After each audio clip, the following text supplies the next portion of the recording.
조금 전 여야 교섭단체 3당 원내대표가 문희상 국회의장과 만나서 막판 협상을 벌였습니다. 심재철 원내대표 그리고 이인영 원내대표 이야기 조금 전 저희가 연결해서 들어봤는데요.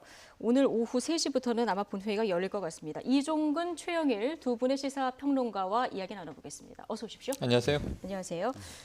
마침 오늘이 13일의 본회의입니다. 지금 여의도 국회에는 전운이 감돌고 있는 이런 상황인데요. 영상으로 먼저 보고 오시죠. 선거법 날치기 꿈도 꾸지 마라. 공수처 날치기 생각도 하지 마라.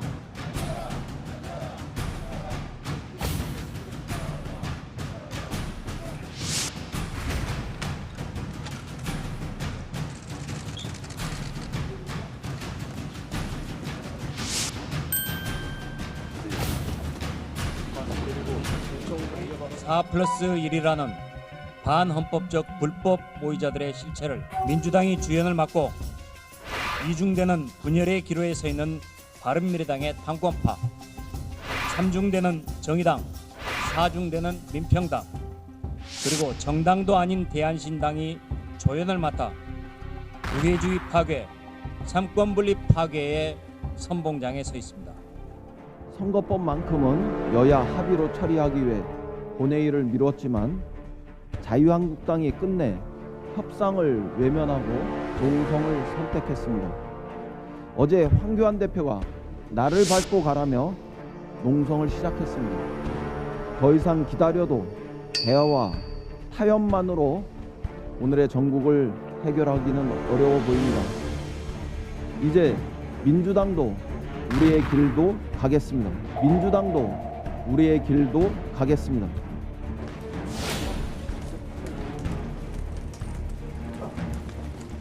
필리버스터 대응 전략 같은 걸 좀 얘기를 해보셨나요? 상당히 치밀하게 준비를 하고 있는 것으로 보입니다. 여당에서 상당히 치밀하게 준비를 하고 있는 것으로 보여요. 우리의 길도 가겠습니다.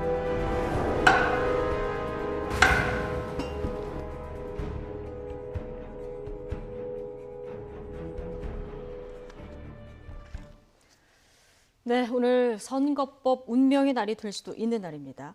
국회의장과 여야 3당 원내대표들이 오전에 막판 담판을 하려고 이제 만난 이런 상황인데요. 앞서 이제 원내대표들 얘기를 들어봤습니다만은 오후 3시에 본회의가 일단 열리는 것까지 합의가 됐고요. 그리고 예산 부수 법안, 민생 법안 처리한 다음에 선거법 상정한다. 맞습니다. 여기까지 공통인 거죠. 그러니까 이게 한국당이 좀 전향적으로 오늘 협상이 의미가 있었다라는 것은 본회의를 여는 데는 합의한 것 같습니다. 그러니까 본회의를 연다. 어쨌든 이제 임시회를 더 미룰 수는 없다. 이거 합의는 전 박수 쳐드리고 싶고요. 순서가 약간 변경됐어요. 합의 결과. 원래 4+1 협의체에서는 자, 이 예산 부수 법안은 예산안이 통과됐기 때문에 자동으로 어차피 처리해야 되는 것이니까 크게 이제 의미를 둘 필요는 없고요. 그 다음에는 패스트트랙 법안이 우선이었어요. 예정은 선거법, 공수처 설치, 검경수사권 조정 가고 유치원 3법까지 그 다음에 나머지 민생 법안 이게 이제 민주당과 순서였는데 군소 야당의 순서였는데 여기 좀 바뀌었습니다. 그러니까 비쟁점 민생 법안들이 많이 계류돼 있어요. 그걸 먼저 처리하는 적체된 걸 걸로. 먼저 처리하겠다. 그럼 한국당은 전략적으로 어떤 이득이 있냐면 시간을 좀 법니다. 어쨌든 시간을 좀 벌고 그 다음에 패스트트랙이 과연 오늘 올라갈 수 있을까? 아까 심재철 원내대표는 자 우리는 필리버스터 합니다. 요거 한 가지가 이제 의견이었는데 지금 이인영 원내대표 얘기로 보면 패스트트랙 법안도 오늘 상정한다. 선거법부터. 그러니까 민생 법안이 사이에 끼어든 것 외에는 민주당은 아까 이야기 나온 대로 갈 길 가겠다는 입장은 크게 변화가 없는 것 같아서 자 민생 법안 처리는 우리 지난 그 예산안 처리되던 본회의 때 오전 11시에 본회의가 열려서 민식이법, 하준이법 등 일부 통과가 됐잖아요. 16개 법안이 그때처럼 한국당이 포함된 가운데 여야 표결이 이루어질 것 같은데 자 이제 선거법이 등장하는 때부터 전쟁 계신데 그게 오늘이 될 건지 날이 넘어갈지 아직 불확실합니다.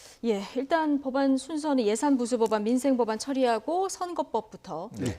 자, 그렇게 되면 한국당 심재철 원내대표, 우린 필리버스터 들어갈 수밖에 없다 얘기를 했고요. 이인영 원내대표는 지금 말씀하신 대로 선거법뿐만이 아니라 패스트트랙에 올려진 모든 법안을 오늘 상정하겠다 이렇게 얘기를 한 상황이거든요. 네, 그렇습니다. 어떻게 될까요? 그런데 선거법부터라는 건 너무 당연한 거예요. 왜냐하면 공수처법과 관련해서 공수처법부터 한다 그러면 사실 나머지 1+4에서 민주당을 제외한 나머지 당은 불안해할 수밖에 없어요. 민주당이 입장을 또 바꾸면 그 다음에 그러니까 공수처법안은 민주당이 지금 목을 매는 법안인데 선거법은 도리어 나머지 4당이 목을 매는 법안이거든요. 그러니까 지금 합의된 것은 선거법부터 할 수밖에 없어요. 선거법을 합의시키면 그 다음에 공수처법안은 민주당 안을 많이 수용한 안으로 가져갈 겁니다. 문제는 이겁니다. 지금 양당 원내대표의 그 발언을 보셨지만 사실 좀 모호한 점이 있어요. 그러니까 한국당은 확실하죠. 예산 부수법안과 민생법안 처리하겠다. 이것은 어찌됐든 국민의 어떤 여망이잖아요. 민생법안 같은 경우는. 그리고 만약에 패스트트랙 법안이 오면 그때부터 가겠다라는 것이고 민주당 아까 원내대표 발언 중에 기자가 질문을 했어요. 지금 선거법 확정됐느냐? 어떤 방향으로 가느냐. 거기에 대해서 이인영 원내대표가 말을 약간 흐립니다.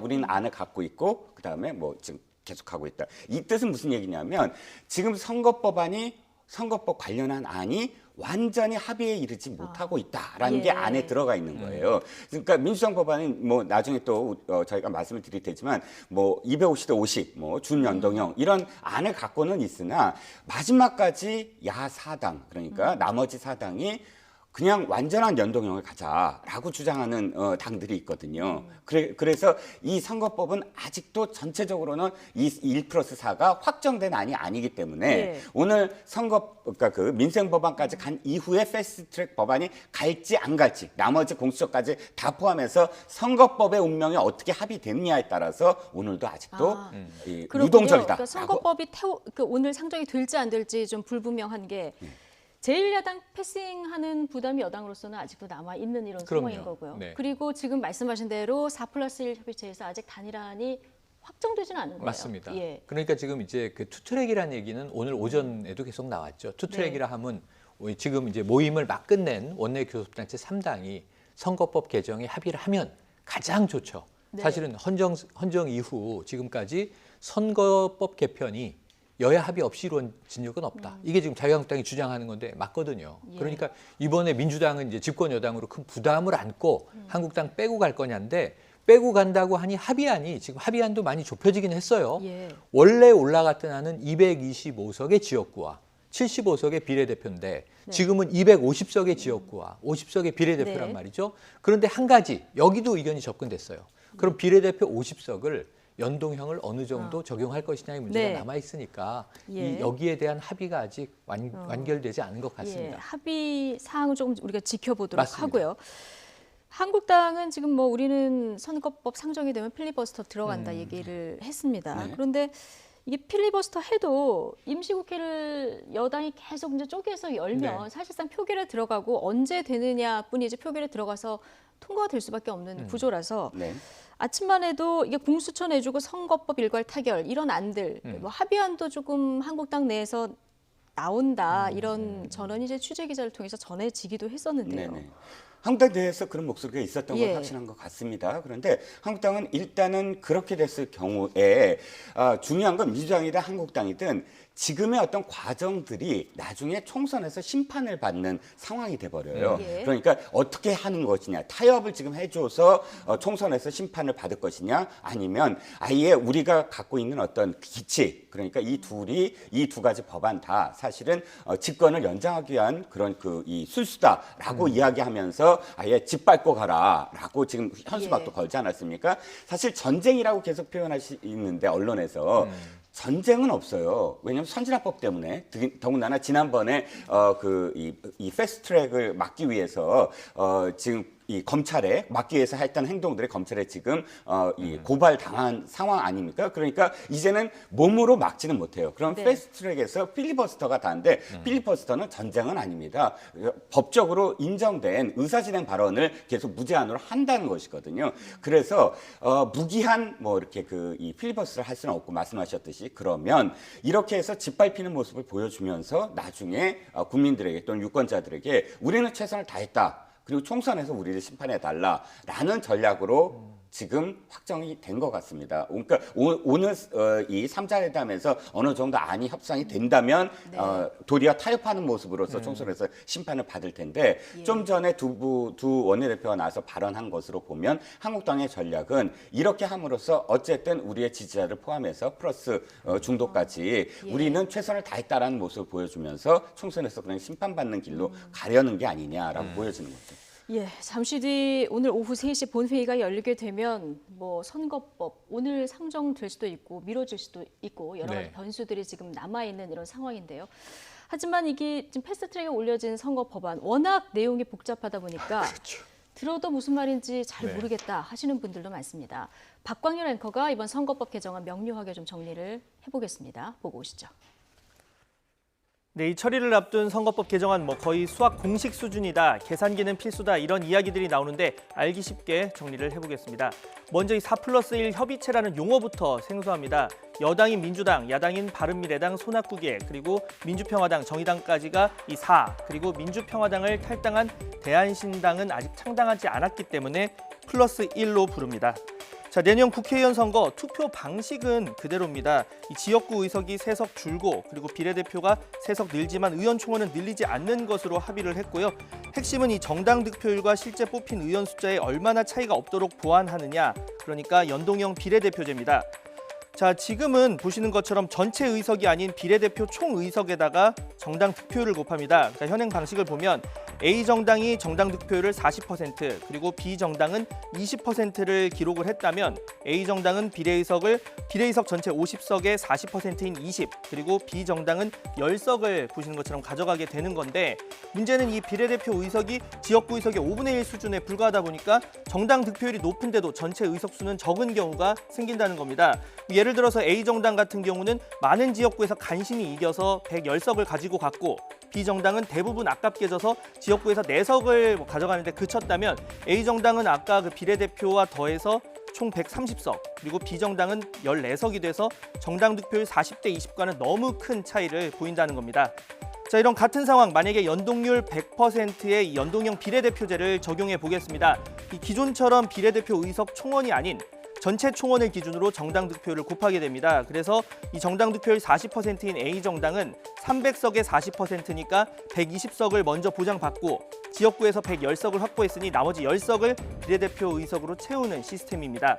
또 B정당도 이 300석의 20%인 60석을 가져가야 하는데 지역구에서는 4석에 그쳤으니까 산술적으로는 나머지 56석을 다 비례대표로 채울 수 있다는 건데, 아까 비례대표가 총 50석이라고 했습니다. 오히려 넘쳐버리는 결과를 가져오게 되는데, 의원 총원을 늘리거나 아니면 지역구 의석을 대폭 줄여서 비례대표를 늘리는 방법이 있긴 한데, 의원 총원을 늘리는 건 여론이 좋지 않고 또 지역구 의석을 줄이자니 의원들 반발이 만만치 않습니다. 그래서 연동률이라는 개념이 등장합니다. 자, 이 연동률이 그러니까 100%면 B정당이 비례대표 56석을 모두 인정받지만 연동률 50%면 절반인 28석만 인정을 받게 됩니다. 지금 이 연동률을 50%로 하자고 하는 데는 이 4+1 내부에서는 큰 이견이 없습니다. 문제는 민주당 측에서 비례대표 이 50석 가운데 절반은 기존대로 그리고 절반은 새로운 방식대로 하자고 주장하고 있기 때문입니다. 이 연동형 캡이라고 하는데 이 새로운 방식인 연동형 비례대표제 범위를 줄일수록 군소정당에 불리해집니다. 그래서 나머지 야당은 반대를 하고 있습니다. 자, 연동형 비례대표제 우려도 있습니다. 가령 이민자를 모두 내쫓자 이런 극단적인 정책을 펴는 정당도 이 제도 탓에 국회로 진입할 수 있다는 건데, 그래서 이 봉쇄 조항이라는 게 있습니다. 최소 정당 득표율 3% 이상부터 비례대표 의석을 나눠준다는 조항인데, 민주당은 군소정당 난립을 막기 위해서 5%로 더 높여야 한다 이런 입장, 반대로 정의당은 3%로 충분하다고 맞서고 있습니다. 자, 석패율 제도도 논란입니다. 이 간발의 차로 지역구에서 떨어진 후보를 비례대표로 구제하는 걸 목표로 하는데, 석패율 그러니까 아깝게 떨어진 정도를 말하는데 1위와 표차가 적을수록 100%에 가깝게 됩니다. 다만 이 민주당은 전국을 수도권, 영남, 호남 등 몇 개의 권역으로 나눠서 석패율을 도입하거나 아예 빼자는 의견, 반면에 군소여당은 전국 단위로 도입을 해야 한다 이렇게 주장을 하고 있습니다. 네, 전직 정치부 기자 박광일 앵커가 지금 일목요연하게 정리를 해줬습니다. 이게 아까 그 얘기를 하더라고요. 이걸 2시간 정도 주면 다 설득할 수 있는데 이걸 짧은 시간에 정리를 하려면 정치부 기자가 보기에도 어렵다 이런 얘기를 하던데, 지금 각 당의 이해관계가 다 맞물려 있는 거 맞물려 아니겠습니까? 있죠. 그러니까 네. 지금 이런 제도에 세부적으로 들어가면 네. 4+1 협의체 안에서도 지금 합의안 도출의 마지막까지 진통을 겪고 있는 거예요. 맞습니다. 그래서 예. 저는 지금 박광렬 기자의 정리는요. 네. 제가 최근에 본 정리 중에 그래픽하고 가장 깔끔하고 완벽하고 신속해요. 예. 정말 저보고 하라 그러면 이렇게 못할 것 같아요. 그런데 이 복잡한 이야기를 오래 해왔고요. 예. 우리 언론 보도로도 오래 다뤄왔던 겁니다. 이제 처음에 이제 나경원 원내대표 시절에 이걸 누가 이해하라는 거냐. 아까 수학 공식 얘기도 나왔습니다만 참 정치인 내부의 비토도 있었지만 지금 이제 이만큼 왔습니다. 이제는 이제 표결을 앞두고 있는 상황입니다. 마지막 합의가 나와야 되겠죠. 예. 그런데 아까 50% 연동형, 그래서 준연동형 이렇게 우리가 부르고 있는데 이것과 갑자기 민주당이 연동형 캡이라고 이야기한 네. 이 저 의석 수를 제한하자는 얘기가 뭐가 다른가? 이걸 지금 오늘 아침부터 헷갈리기 시작을 해서 하나가 지금 더 네. 더해진 거예요. 예. 그 연동형 캡은 또 새로운 용어고요. 이걸 이제 빼고 생각을 해봐도 오늘 아침에 택시 기사분이 저에게 한 가지를 물어보셨어요. 새벽 출근길에 네. 자 지금 사생결단, 뭐 결사항전, 나를 밟고 가라 이렇게 아까 전쟁 같은 분위기가 조성돼 있잖아요. 예. 그런데 결국 그러면은 4+1 협의체에서는 250 지역구에 50 비례대표. 지금 현행으로 가자라고 하는 한국당은 253 지역구에 47 비례대표. 세석 때문에 이렇게 싸우는 겁니까? 라고 얘기를 하더라고요. 세석 때문에 근데, 국회가 이 지경이 예. 돼 있는 겁니까? 그러니까 이제 무슨 말씀을 드리려는 거냐면 일반 국민들은 예. 아직도 정확하게 이해가 안 되세요. 그 연동률을 네. 적용했을 때 어떻게 되는지 네, 이걸 네, 네. 봐야 되는데 맞습니다. 자, 그걸 한번 보겠습니다. 시뮬레이션이요. 예. 네. 지금 연동률을 얼마나 적용하느냐에 따라서 그 결과가 다 달라지는 이런 상황 아니겠습니까? 네. 어제 그 리얼미터 기준으로 정당 그 지지율. 지지율로 네. 시뮬레이션한 결과가 있더라고요. 이거 그래픽 있으면 좀 주시면 일단 지금 뭐 비례 50석의 준 연동률을 얼마나 적용할지 이제 50%로 가정을 한다고 하면 지금 민주당과 정의당이 저 표로 보면 네. 가장 유리한 결과가 나오고 한국당은 좀 불리한 결과가 나와요. 네, 그렇습니다. 예. 그러니까 이것은 아까도 말씀드렸지만 12월 12일 지금 정당의 정당 네. 지지율로 환산한 겁니다. 아마도 12월 12일자의 그 리얼미터의 지지율이 좀 한국당 굉장히 낮았던 것 같아요. 네. 그래서 반영은 이렇게 됐는데 결국은 확실한 건 이겁니다. 이 거대 여당은 원래 줄어들게 돼 있어요. 어차피 밥그릇은 지금 더 늘리지 않았잖아요. 네. 전체 그 의원 정수는 늘리지 않았기 그렇죠. 때문에 전체적으로 거대 야당이 그 몫을 줘서 그 몫을 그다음에 군소정당들이 더 비례로 나눠 갖자. 이게 이제 연동형 비례대표제의 가장 큰 핵심이지 않습니까? 결국은 한국당이 좀 이 지지율이 낮아서 좀 두드러지게 좀 낮았는데 거기에 지지율 반해서 자체가 낮았기 때문에. 예, 지지율 네, 자체가 네. 낮았기 예. 때문에 좀 더 지금까지 예. 이전까지의 그 시뮬레이션보다 현격하게 좀 차이가 나는 네. 겁니다. 그리고 그 얻은 때보다 민주당이 좀 정체돼 있다가 조금 높아졌나 봐요. 그래서 지금 이 결과지만 궁극적으로는 아직도 우리 국민들이 이제 이 거대 야당에 대해서 그 직전까지 주는 지지율보다 조금 높아질 수가 있어요. 예. 그러니까 양당제를 수십 년 동안 양당제를 해왔던 국민 유권자들이 갑작스럽게 좀 이렇게 그 현격하게 빠질 리는 없거든요. 그러면 기본적으로 양당에 주는 어떤 지금 진영의 어떤 상황 속에서 을 보면 민주당, 한국당이 이렇게까지 격차가 나지는 않을 거예요. 예. 연동을 간다 그러면 격차는 이거보다 줄어들긴 하더라도 사실은 과반은 못 넘는다. 그러니까 연동형 비례대표제의 가장 큰 핵심이 어느 당도 과반을 넘지 넘을 수 못한다라는 게 이 핵심이거든요. 예. 그리고 나머지 정당들이 가져갈 텐데 지금 이 4+1이 계속 협의를 거듭하는 건 물론 지금 250에 50을 어떻게 하느냐의 차이도 있지만 마지막까지 민주평화당이나 정의당이 요구하는 건 이겁니다. 이 캡을 벗기고 그다음에 네. 늘리자. 225에 75에서 좀 더 늘리자. 혹은 예. 저기를 300석을 늘리자. 300석 그 위로. 커트라인을 네. 늘리자. 그 국민들이 의원 정수를 늘리는 것 자체는 반대를 하고 있기 그렇죠. 때문에 그러니까 지금 이 나머지 4당은 민주당한테 그 총대를 매라라는 거거든요. 민주당이 그걸 받더라도 비판을 받더라도 이걸 풀어다오. 그러니까 마지막까지도 사실은 어디로 갈지 모르는 지금 협상이 계속되고 있다라는 예. 게 전원입니다. 그러니까 비례 50석의 준 연동률 얼마나 할지 그렇죠. 그리고 지역구에서 아깝게 탈락한 후보 구제하는 석패율제를 네. 얼마나 도입할지 이게 이제 4+1 협의체에서 막판에 타협이 이루어져야 되고요. 네. 그렇다 해도 지금 한국당은 계속 반대하고 있는 이런 상황이라서 이 선거법 좀 지켜봐야 되는데 일단 한국당은 자 그런데 이 협의를 주도하고 있는 4+1 협의체 자체가 법적 근거가 없다. 네네. 야합이다. 이런 주장을 하고 있습니다. 법적 근거는 저는 당연히 없는 거 아닌가요? 예. 없어야 되는 거 아닌가요? 예를 들면 우리가 연정 얘기를 간혹 합니다. 예를 들면 지금 이게 왜 이런 얘기가 되냐면 양당제가 좋으냐 다당제가 좋으냐에 대해서는 정치학자들이 네. 답이 없어요. 그럼 뭐 대한민국 정치 상황에서 양당제가 좋으냐 다당제가 좋으냐 지금 물어봐도 예. 저는 저 평이 다 다를 것 같아요. 그 해석에 대해서는 정답은 없는 게임이에요. 지금 여기는 절대적인 정답이 없고 그냥 당의 이해관계가 이 안에 존재하고 예. 이 제도를 적용했을 때 우리 당이 좀 유리한데 우리는 이 전국 정당 이 지지율이 더 중요한데 아닌데 우린 지역구가 중요한데 하는 당리당략이 존재해요. 그리고 두 번째로는 이 당들이 우리에게 유리한 전략을 게임의 룰을 채택하기 위해서 지금 노력을 하는데 불법이라 함은 아까 말씀하셨던 국회 선진화법을 어기는 주먹 다짐이 과거처럼 등장한다든가 다수당이 아니면 물리적인 폭력 저지를 한다든가 외에 지금 우리가 국회에서 민의의 전당에서 이루어지는 소통 룰이 뭐냐면 타협과 양보라고 부르지 않습니까? 예. 근데 예를 들면 이게 4+1이라고 우리가 부르는 이 이름이 정당으로 등록돼 있는 게 아니잖아요. 다만 예. 한국당을 뺀 나머지 당은 이해가 지금 접근한 것이고 한국당은 이해가 다른 것이잖아요. 그래서 이 문제에 대해서 4+1이 마치 뭔가 하나의 국회 내에서 동일하게 움직이는 조직체가 등장한 것처럼 불법시하는 것도 그건 아니고 당연히 네네. 뭐 근거가 없을 수밖에 없다 이런 얘기를 네. 해주셨고 지금 4+1을 보면은 4에는 민주당, 바른미래당에서 또 당권파만 들어갑니다. 네. 정의당, 민주평화당 그리고 +1은 대한신당. 아직 대한신당이 창당 준비 작업 중이라 +1 이렇게 네. 되는 거예요. 어쨌든 군소정당들이 자신의 목소리를 더 크게 반영할 수 있는 이제 기구가 된 건 분명한데 협의체죠. 예, 이렇게 되다 보니까 여기에 판을 깔아준 게 문희상 국회의장이다. 예. 지금 한국당에서는 또 이런 비판을 하고 있거든요. 예. 불법이라는 것에 대해서 제가 의견 좀 예. 드려야 됩니다. 이건 불법이죠. 왜 불법이냐면 헌정사상 처음으로 당이 아닌 그러니까 대한신당은 무소속이에요. 현재. 그렇죠?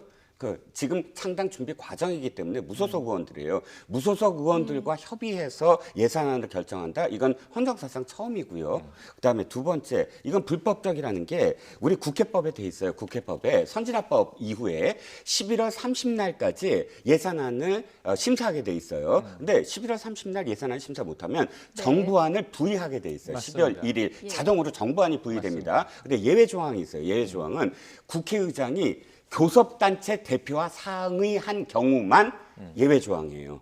그러니까 지금 현재 어떻게 돼야 되냐면 11월 30일날까지 예산안이 심사가 못됐잖아요. 그러면 정부안대로 가야 돼요. 왜? 지금 아시다시피 민주당 빼놓고는 전부 다 교섭단체가 아닙니다. 나머지 4는. 근데 교섭단체 대표와 협의하도록 돼 있는 경우만 예외 조항인데 법적으로는 지금 불법적인 건 맞아요. 그러니까 이것이 옳고 그르냐 이거를 지금 얘기하는 게 아니라 거기에 대해서 문희상 의장에 대해서 왜 얘기를 하냐면 원래 문희상 의장이 의회주의자고 그리고 이런 문제에 대해서 비대위원장 시절 당대표 시절 굉장히 철저하게 따지던 분이었어요. 그런데 그럼에도 불구하고 이것을 지금 받아들인다? 철저하게 야단치면서 받아들이지 말았어야 됐는데 불법인데도 불구하고 그건 바로 아들의 지역구 세습 문제 아니냐라고 지금 야당은 비판을 하고 있는 거죠. 그러니까요. 지금 말씀하신 대로 한국당은 문희상 국회의장이 이렇게 나오는 데는 아들 공천과 관련이 있을 것이다. 지난번에 이제 국회에서 구호도 외치고 이랬었는데 당사자인 문희상 국회의장 아들 문석균 씨가 직접 입을 열었어요. 세습 논란 피하지 않겠다. 네. 출마를 하게 되는 네네. 기정사실이라고 그러니까 아니 보면 본인의 출마 의지는 확고하다. 네. 근데 여기서 지금 두 가지가 더 필요한 거죠. 네. 첫 번째로는 이제 당에서 어떻게 받아들이느냐. 그렇죠. 자, 일단은 경선을 치러야 될 거 아닙니까? 출마 의지가 있어서 나왔는데 자동 공천은 없어요. 경선 룰이 적용돼야 되고 두 번째는 유권자의 심판을 겪어야 되는 거죠. 다만 이 지금 한국당 의원들이 아들 공천이 무슨 비리처럼 이야기를 하고 있는데 아들 공천 때문에 민주당의 입장을 들어줬다? 아까 원리 원칙대로 말씀하신 저는 이 이평론가님 말씀 존중합니다. 동의하는데 역대 정권에서 어떻게 했어요? 정부 한 대로 부의해서 처리됐나요? 12월 2일 법정 시한이 지켜진 적이 거의 없습니다. 항상 어겨졌는데 정부 안대로 올라가서 통과된 적 없어요. 다 절충해서 통과됐죠. 근데 그때는 이번만 교섭단체 네. 대표들이 합의했어요. 이번만 법적으로. 위법인 것처럼 말씀하시는데 그 아니요, 위법은 다시 말씀드리면 상습적으로 있어왔던 상습적으로 위법이라고요. 네. 교섭단체 대표들이 합의해서 연장한 거지 네. 비교섭단체가 지금 네. 나머지 4개 단체는 비교섭단체라니까요. 그러니까 무슨 그래서 말씀인지 불법이라고 이해가 말씀을 드리는 되는데. 거지. 이 전까지 그렇게 이 시한을 안 지킨 것은 교섭단체가 합의했기 때문이에요. 예외조항 그대로. 네. 예. 자, 왜냐하면 예. 예전에는 양당 내지는 3당 체제였다는 겁니다. 제 말은 지금처럼 다당이 아니었다는 거죠. 그러니까 국회 구도 자체가 예, 다르기 때문에 지금 우리는 똑같이 놓고 볼수 최초의 없다. 정치 실험을 예. 하는 건데 문희상 의장만 매우 특별하게 자신의 예. 아들을 내년 공천으로 꼽기 위해서 이것을 다 민주당의 이야기만 우쭈쭈 들어준 것처럼 보는 것은 기존은 지금과 다당의 상황이 완전히 달랐다는 예. 거죠. 지금은 지금의 상황에 맞게 국회의장이 이끌어가고 있는 상황이에요. 그래서 그 부분을 비리나 특혜로 보는 건 저는 민주당이 아직 공천에 대해서 그럼 어떻게 공천이야 신청하면 신청은 받아주고 경선 룰로 갈 것이고 지역 유권자의 선택인데 이것을 왜 미리 특혜와 비리로 예. 이 찍어버리느냐 이건 문제가 아주 짧게 있다고 봐요. 얘기하시겠습니까? 지금 문석균 씨가 부적절했다는 거예요. 지금 오늘 얘기가 아니고 이미 거기에는 당협위원장이 있어요. 그러니까 지역위원장이 있어요. 그런데 지역위원장은 행사에 전혀 안 나가고 갑자기 상임 부위원장이라고 임명을 받아서 지역구 행사를 1년 동안을 혼자 했어요. 그러니까 지금 말씀하시지 공천을 받는데 안 받는데 문제가 아니라 지역구에서는 아니 지역위원장이 할 일을 혼자서 지금 다 아무런 어떤 직위도 없는 사람이 문희상 의장의 아들이라는 이유 하나만으로 1년 동안 그렇게 하고 있는 것이 세습공천의 기반을 닦은 거 아니냐? 네. 이렇게 해서 비판의 목소리가 있다는 알겠습니다. 거예요. 지역에서. 두 분 말씀 듣다 보니까 총선이 다가오고 있긴 하구나 그러네요. 이런 생각이 듭니다. 자, 총선 앞두고 지금 정치권의 해처 모형 움직임도 바빠지고 있는 이런 상황인데요. 바른미래당 비당권파 모임이죠. 변혁이 새로운 보수당이란 이름으로 새 출발을 예고했습니다. 앞서 본 바른미래당의 지지율 4.7%였는데 자, 새로운 보수로 지지율 견인을 할 수 있을까요? 자, 그런데 당명을 두고 좀 여러 가지 얘기들이 나옵니다. 영상 보시겠습니다.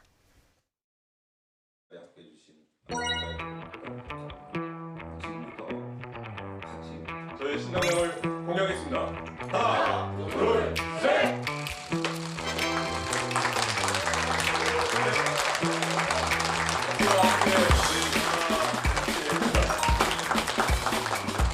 이번에 창당은 그렇게 화려하게 크게 시작하는 그런 창당이 아닌 것 같습니다. 그러나 우리들은 작게 시작해서 반드시 성공할 수 있는 그런 새로운 개혁보수 신당을 만들겠습니다.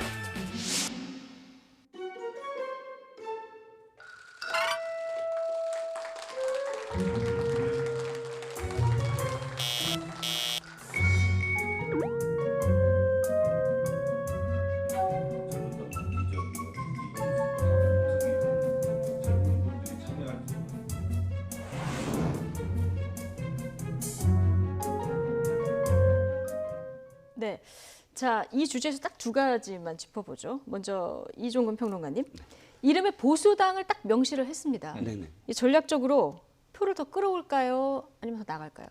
전략적으로 표를 끌어오기 위해서 보수라는 예. 이름을 택했을 거예요. 왜냐하면 지금까지 너무 모호했잖아요. 음. 바른 미래.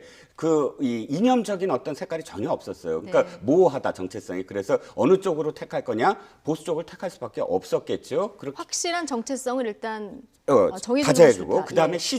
시장이 진보 쪽은 시장이 이미 난립해 있어요. 아까도 네, 2+4가 거의 다 사실 진보 쪽이라고 한다면 보수 시장을 어떻게 할 것이냐. 시장적으로는 사실 시장 논리로는 맞아요. 그런데 문제는 이것이 이제 보수당이라고 걸었을 경우 중도의 표심들, 내지는 또 그 중도 좌파의 표심들, 중도 진보 쪽 표심들, 이 표심까지 확장성이 있느냐? 이건 또 플러스 마이너스거든요. 그렇기 때문에 고심은 했지만 그러나 잃을 건 잃어버리고 우리가 정체성을 뚜렷이 하자라는 고육책이 아니냐라고 보여집니다. 예. 자, 그렇다면 지금 안철수계 의원들 네. 당명이 정해진 이후에 반발도 네. 나오고 그러더라고요. 안철수 전 대표는 지금 어떤 생각을 하고 있을까요? 일단은 뭐 내년 총선까지 합류하지 않을 것으로 전망되는 네. 가운데 그 이후 앞으로도 지금 워낙 이제 자유한국당과의 격도를 선명하게 결정한 이름이에요. 그러다 보니까 중도 확장성이 문제가 생겼다는 한계를 가지고 있는 이 당명 결정인데 안철수계 의원들과 안철수 전 대표 저는 이 이름 하에서는 합류하긴 어렵다라고 봅니다. 이미 또 그렇게 의견 표명을 하고 있기도 하죠. 네.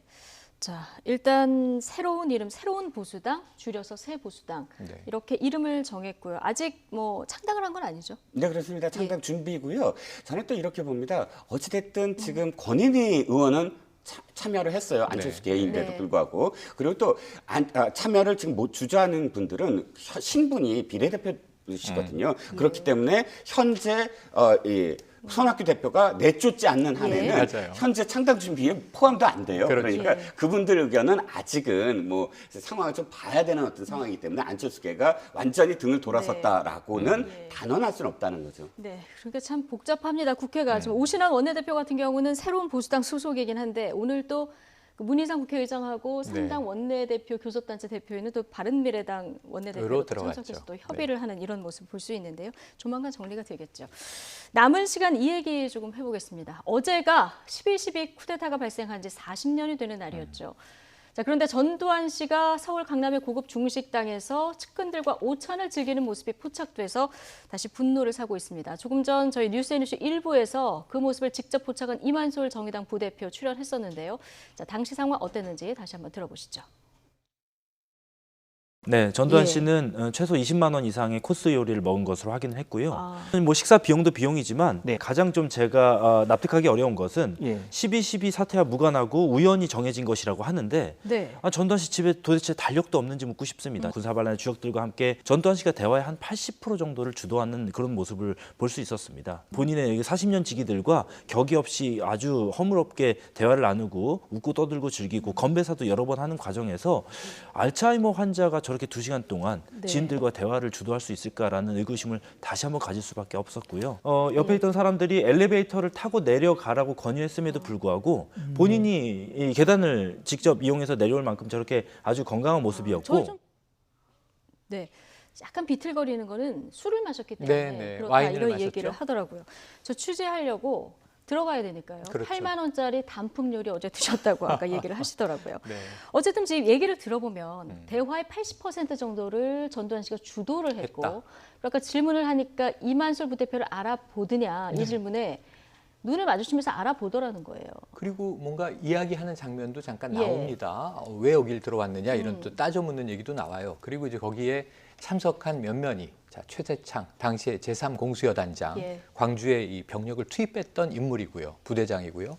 정호영 특전사령관 이 광주와 직접 관련이 있는 학살 주범들의 이제 일원들이고 다 하나회입니다. 그런데 이들이 마침 12.12에 모였는데 핑계는 또 됐어요. 이 여기 모임에 오는 늘 참석하던 한 사람의 일정이 맞지 않아서 옮기다 보니 우연히 그렇게 됐다. 옮기다 저렇게 되면요. 그 모임을 바꾸죠. 제 생각에는. 그러니까 뭘 확인하는 거냐면 날짜를. 전두환 씨는 이 79년 제가 중학교 1학년 때입니다. 12.12 군사 쿠데타, 군사 반란을 일으킨 이후에 참여하고 있지 않다. 국민들의 눈은 신경 쓰지 않는다. 우리는 여전히 즐겁다. 역사에 의해서 정말 엄혹한 심판을 받았던 시점도 있었고 또 아주 호의호식하던 50 시절, 60 시절도 있었습니다만 사실은 79년 이후로 단 한 번도 반성한 적이 없다. 좀 무섭고 삐뚤어진 신념의 확인이 되는 자리 아닌가 싶습니다. 어제가 12.12 40년 되는 날이기 때문에 자숙해야 되는 날 아니겠습니까? 이런 날 저렇게 오찬을 즐겁게 한 모습에 국민들의 이제 분노가 조금 더 격해지는 이런 모습인데요. 자, 다음 주 월요일에 또 고 조비오 신부 사자 명예훼손 혐의로 재판이 광주에서 있습니다. 안 나간다 또 입장을 밝혔는데 자, 국민들이 이런 모습 다 봤어요. 근데 법원에서 강제로 이렇게 재판에 나오게 할 수 있는 방법은 없는 겁니까? 방법이 없지는 않으나 지금 제가 알기에는 1심 재판이 거의 이제 선고 공판으로 이어지고 있습니다. 그래서 선고 공판으로 이어지는 와중에 사실 선고가 다 끝난 다음에 일단 그 다음 어떤 재판, 뭐 예를 들어 상소를 하면 2심에서의 어떤 상황이 을 보겠고 재판부가 굳이 선고 공판까지 거의 다 왔는데 이 시점에서 다시 그러니까 불러서 무슨 증언을 지금 요구할 것도 아니고 하니까 재판부가 그건 좀 고민하지 않을까 뭐 이런 생각이고요.